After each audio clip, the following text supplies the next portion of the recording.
કાંકરેજ તાલુકામાં 9 કરોડથી ઉપરના વિકાસના કામોનું આયોજન ન થતાં ધારાસભ્ય અમૃતજી ઠાકોરની આગેવાની હેઠળ કાંકરેજ તાલુકા કોંગ્રેસ સમિતિ દ્વારા કાંકરેજ મામલતદાર VM પટેલ અને તાલુકા વિકાસ અધિકારી પટેલને આવેદનપત્ર આપ્યું હતું। જે આવેદનપત્રમાં કાંકરેજ તાલુકાના સર્વાંગી વિકાસ માટે ગુજરાત સરકાર દ્વારા વિવિધ યોજના હેઠળ દરેક તાલુકાને વસ્તુના ધોરણે ગ્રાન્ટ ફાળવવામાં આવતી હોય છે। જે વર્ષ 2024-25 નવા વર્ષની 9 કરોડ 25 લાખ રૂપિયાની ગ્રાન્ટ ફાળવવામાં આવેલ છે, પરંતુ સરકારના કયા વગર અધિકારીઓ દ્વારા ભેદભાવ અને કિન્નાખોરી રાખીને સદર ગ્રાન્ટનું આયોજન આજ દિન સુધી આયોજન કરવામાં આવ્યું નથી અને આયોજન કરવા સારું જિલ્લાના પ્રભારી જિલ્લા કલેક્ટર SDM તેમજ તાલુકા વિકાસ અધિકારીને મૌખિક તેમજ લેખિતમાં રજૂઆત કરવામાં આવી છે, તેમ છતાં આયોજન કરવામાં આવ્યું નથી અને સરકારના કયા વગર વહીવટી અધિકારીઓને કયો ગ્રહ નડી રહ્યો છે, જેથી કરીને આયોજન ન કરતા પ્રજાની પીડામાં વધારો કરી પ્રજાને વિકાસથી વંચિત રાખી રહ્યા છે અને પ્રજાનો દ્રોહ કરી રહ્યા છે। જેથી સત્વરે તાલુકાનું આયોજન કરવામાં આવે અને કાંકરેજ તાલુકાનો વિકાસ થાય તેમ આવેદનપત્રમાં જણાવ્યું હતું। આવેદન આપતી વખતે કાંકરેજ ધારાસભ્ય અમૃતજી ઠાકોર, કોંગ્રેસ તાલુકા પ્રમુખ ગોપાલસિંહ સોલંકી, ભૂપતજી પૂર્વ પ્રમુખ જિલ્લા પંચાયત હિમુભાઈ જોશી, શંકરજી માંડલા તેમજ કોંગ્રેસના કાર્યકરો, હોદ્દેદારો, સરપંચો મોટી સંખ્યામાં ઉપસ્થિત રહ્યા હતા અને આયોજન સત્વરે કરવામાં નહીં આવે તો આગામી દિવસોમાં લડત આપવામાં આવશે તેમ ધારાસભ્યએ જણાવ્યું હતું। આજે કાંકરેજ તાલુકા કોંગ્રેસ સમિતિ દ્વારા સર્વ સમાજના અગ્રણી આગેવાનો, અમારું સંગઠન, સરપંચશ્રીઓ સાથે મામલતદારશ્રીને છેલ્લા 1 વર્ષથી કાંકરેજની ભોળી પ્રજાને ગુમરાહ કરીને છેતરી રહ્યા છે ભારતીય જનતા પાર્ટીના કહેવાતા નેતાઓ અને એમની સાથે એમની મિલીભગતની અંદર સરકારી અધિકારી તરીકે જે બેઠેલા છે ભારતીય જનતા પાર્ટીના એજન્ટો છેલ્લા 1 વર્ષથી 9 કરોડ રૂપિયાનું આયોજન થવા દેતા નથી। કાંકરેજના વિકાસને રૂંધવાનું નિમ્ન કક્ષાની રાજનીતિ કરી રહ્યા છે। ત્યારે અમે આજે મામલતદારશ્રીને આવેદનપત્ર આપ્યું છે અને એના મુદ્દાઓની અંદર અમે લખ્યું છે કે ખેડૂતોને ખાતર સમયસર મળતું નથી, જે વિજીવીસીએલ દ્વારા જેટકો દ્વારા જે વીજ પોલ નાખવામાં આવે છે એ વીજ પોલ ખેડૂતોને સહમતિ વગર કે ખેડૂતોને પૂછ્યા વગર એમના ઊભા પાકની અંદર પાકનો નાશ કરીને જે વીજ પોલ નાખવામાં આવે છે એને યોગ્ય વળતર આપવામાં આવતું નથી।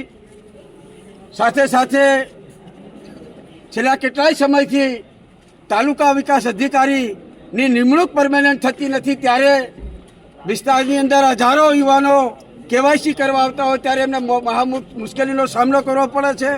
3 દિવસ સુધી લાઈનોની અંદર ઊભું રહેવું પડે છે। બાળકોના કંઈ દાખલા લેવાના હોય ત્યારે પણ એમને લાઈનમાં ઊભું રહેવાનું પડે છે। ત્યારે ટીવી મીડિયાના માધ્યમથી સરકારી તંત્ર અને સરકારી અધિકારીઓને કહેવા માગું છું કે સાનમાં સમજી જજો, કાંકરેજ તાલુકો ન ધણિયાતો તાલુકો નથી। કાંકરેજ તાલુકાનું હક અધિકાર માટે લડાઈ લડવા માટે હજારોની સંખ્યાની અંદર માણસો જ્યારે રોડ ઉપર નીકળશે ત્યારે તમારી ચેમ્બરમાં બેસવું તમારે મુશ્કેલ થઈ જશે।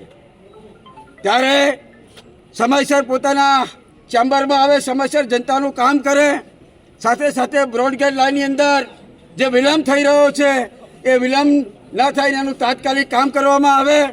સુજલમ સુફલમ દ્વારા તમે પણ જોયું હશે થોડા દિવસ પહેલા ભારતીય જનતા પાર્ટીના અગ્રણી આગેવાનો અને ધારાસભ્યો માત્ર શ્રીફળ વધેરી અને ઘરે પહોંચે ત્યાં સુધી તો કેનાલનું પાણી બંધ કરી દેવામાં આવ્યું છે। આ કાંકરેજ તાલુકાની અને બનાસકાંઠાની જનતા સાથે ખેલવાડ કરવાનું બંધ કરી દેજો। આ ખમીરવંતી જનતા છે। આ જનતા જ્યારે પોતાના હક અધિકાર માટે ઘરમાંથી બહાર નીકળી અને રોડ ઉપર આવશે ત્યારે તમે આને તમારું તંત્ર કે તમારું કોઈ પણ અધિકારીઓ આ જનતાને રોડ ઉપરથી ઘરે નહીં મોકલી શકે।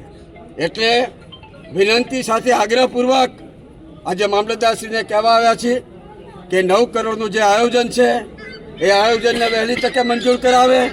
સાથે સાથે ખેડૂતોના જે પ્રશ્નો છે ને ખાસ કરીને જે ખાતરના પ્રશ્નો છે એ ખાતર સમયસર ખેડૂતોને મળતું નથી, એની તાત્કાલિક વ્યવસ્થા કરવામાં આવે, નહીંતર આવનારા સમયની અંદર ખેડૂત મહા આંદોલન કરવામાં આવશે અને એનું આંદોલનનું સ્વરૂપ કઈ દિશામાં જશે એની સંપૂર્ણ જવાબદારી સરકારની રહેશે, સરકારી તંત્રની રહેશે, વહીવટદારની રહેશે। સાથે સાથે પોલીસ કર્મીઓને પણ કહેવા માગું છું કે કાંકરેજ તાલુકાની અંદર જે ટ્રાફિકની સમસ્યા છે, ચાહે કંબોઈ હોય, શિયોરીનું નાળું હોય, થરા હોય, જ્યાં જનતાને આવવા જવામાં પારાવાર મુશ્કેલીઓનો સામનો કરવો પડે છે, ત્યારે પોલીસ વિભાગ પણ આ બાબતથી ગંભીરતા દાખવી અને જનતાને જે પડતી મુશ્કેલીઓ છે મુશ્કેલીઓનું નિવારણ કરે. અન્યથા પોલીસની વિરોધ પણ અમારે આંદોલન છેડવામાં કોઈ અમને વાર લાગશે નહીં. આજે 1 વર્ષ પૂર્ણ થવા આવ્યું 24નું. એમના મળતિયાઓના કામો લેવામાં આવે, એમના મળતિયાઓને રાજી રાખવા માટે, એમના મળતિયાઓના પૈસા કઈ રીતે નીકળે એ વ્યવસ્થા કરવા માટે જે ભારતીય જનતા પાર્ટી અને ફરી મીડિયાના માધ્યમથી કહું છું કે પ્રાંત અધિકારી જે કાંકરેજ તાલુકાના વહીવટદાર અધિકારી છે એ ભારતીય જનતા પાર્ટીનો ખેસ પહેરીને બેઠા એવું મને લાગે છે. વારંવાર પ્રાંત અધિકારીને વિનંતી કરી આગ્રહપૂર્વક વાત કરી છે કે શા માટે કાંકરેજ તાલુકાનું આયોજન તમે સમયસર નથી કરતા? તમને આયોજન કરવામાં શું તકલીફ છે? તમને કાંકરેજ તાલુકાનું આયોજન કરવાની અંદર કયા ગ્રહો નડે છે? પણ કોઈ પણ બાબતનો જવાબ આપ્યા વગર માત્ર ને માત્ર ટૂંક સમયમાં કરી દઈશું આવી લોભામણી વાતો કરે છે. ત્યારે ફરીથી આગ્રહપૂર્વક નમ્ર વિનંતી કરીને કહું છું કે કાંકરેજ તાલુકાનું આયોજન સત્વરે થાય, પ્રજાના વિકાસના કાર્યો સત્વરે થાય એવી વિનંતી કરું છું. વહેલી તકે આયોજનનો નિકાલ કરવામાં નહીં આવે તો આવનાર સમયની અંદર હજારોની સંખ્યામાં કલેક્ટર કચેરી આગળ અને કલેક્ટર કચેરીના પ્રગણની અંદર કાંકરેજ તાલુકાના હજારો કાર્યકર આગેવાનો પ્રતિક જણા પર બેસતા વાર નહીં લાગે.